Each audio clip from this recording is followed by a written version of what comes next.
মানুষের তাকদীরের কোনো চেঞ্জ হয় না। আর তাকদীরু লা ইয়ারুদ, তাকদীরের কোনো চেঞ্জ হয়?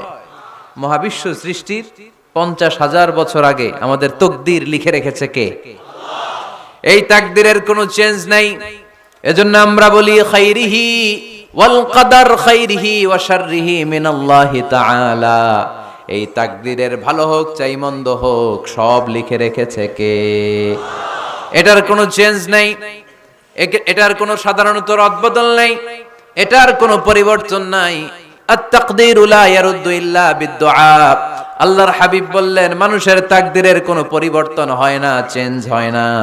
তবে তাকদীরের কিছু অংশ যদি কখনো চেঞ্জ হয়ে যায়, দোয়ার বদৌলতে আল্লাহ এটাকে চেঞ্জ করে দেয়। কি পাওয়ার দেখছেন? তাকদীরও চেঞ্জ করে ফেলে দোয়া, তাকদীর চেঞ্জ হয়ে যায়।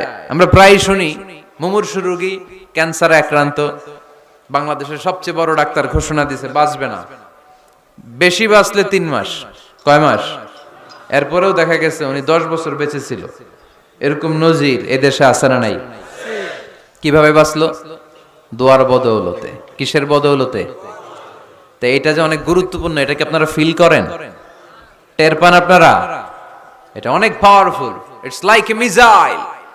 যুদ্ধে যেমনি সেনাবাহিনীরা মিসাইল হামলা করে, মিসাইল হামলা করলে যেমনি মিসাইল লক্ষ্যবস্তুতে যে ভেদ করে, দোয়ার মতো দোয়া করতে জানলে দোয়াটাও লক্ষ্যবস্তু যে স্পর্শ করে।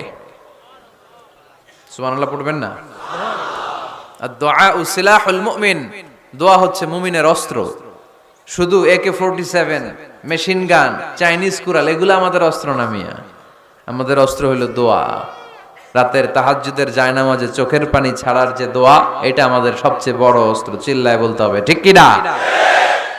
এর চেয়ে দামি অস্ত্র আমাদের নাই। এটাই মুমিনের সবচাইতে বড় হাতিয়ার।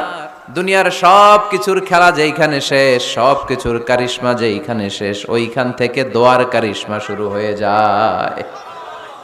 এজন্য আল্লাহ বলেন ক্বালা রাব্বুকুম উদউনি আস্তাজিব লাকুম।